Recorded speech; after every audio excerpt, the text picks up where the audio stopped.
Thank you, Mr. Speaker. Mr. Speaker, I wanted to ask the nominee, Chairman. You see, he is here as a nominee I forgot, Chair. and not as a chairman of any formation out there. Honestly, actually, I hope, Mr. Speaker, he was not referring to me being the chairman of ODM. I've already resigned. oh, Yes. you know, Mr. Speaker, when you call somebody for the last 15 years chairman, that Yes. becomes his name. This time I finally call him chairman. Now, Mr. Nominee, one thing I wanted to ask you is that you have explained it very well, but you have come to this position. You are coming to this position at a time when the economy is not in a very good situation. And as you are aware, 70 shillings of 100 shillings collected is going to pay debt. And Kenyans don't even know whether we are paying real debt or fake debt. That's what they're grappling with. So how will you ascertain what kind of debt we have, whether it's a fake debt or real debt? Secondly, as you are aware, the poor in East Kenya feel that this economy is rigged against them. They don't feel they're part of this economy. What measures will you put in place to tell Kenyans, the poor ones, that you are part and parcel of this economy? Issues of pending bills, Chair.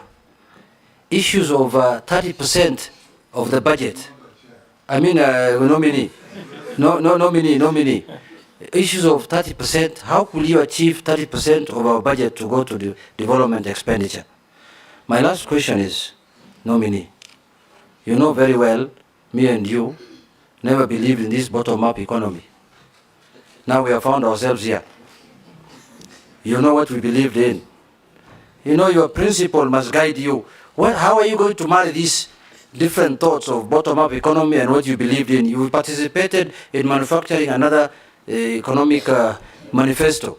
So tell me how you'll marry the two, Mr. Nominee. This bottom thing now that you're inside. Thank you. Thank you. Finally, Honorable Junet asked me a question I didn't expect to come from him, but I expected to come.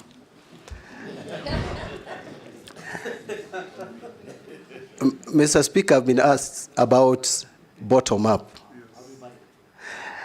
Bottom-up economic transformation agenda. That is how it is called.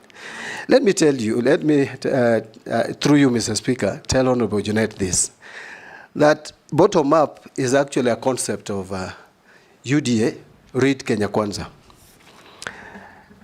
But I want to tell him that if you look at the philosophy of UDA and ODM, there is no difference. Actually, the two are social democrats. Yes. The two political parties promote social democracy. But let me leave that for that. Look at better. What is it all about? It talks about job creation.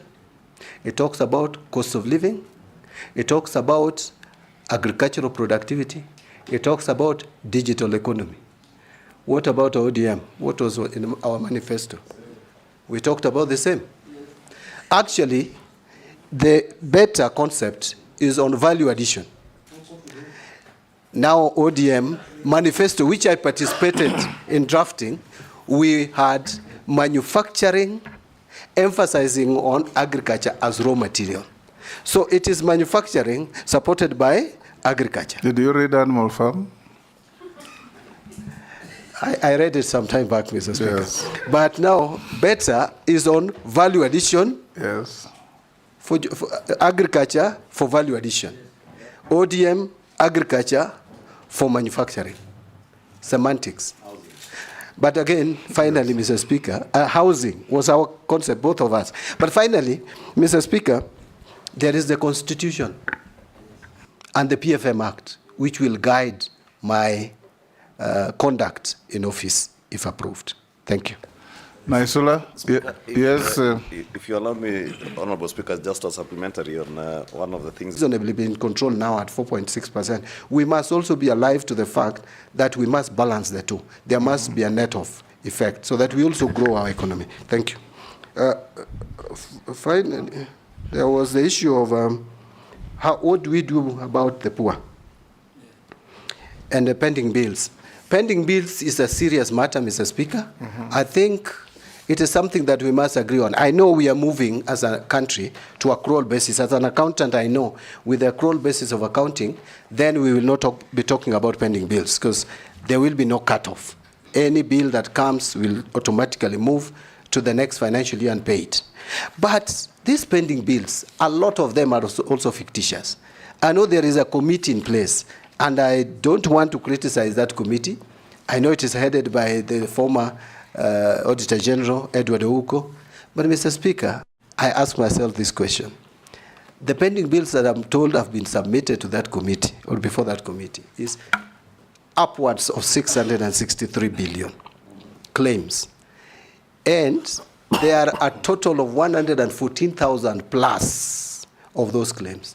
How do you have one auditor, even if you are a genius, with a few months to audit that and give you?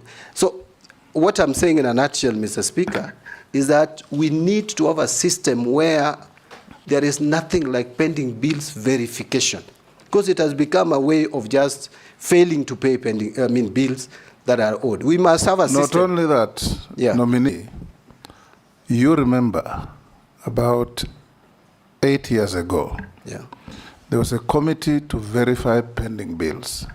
It became a toll station.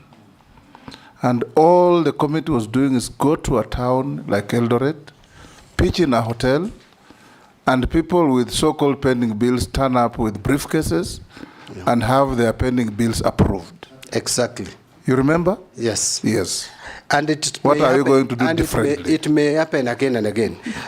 What my proposal would be is that we may have to have a system, and it can even be through a legislation, where a legislation we have in the PFM Act that pending bills form first charge.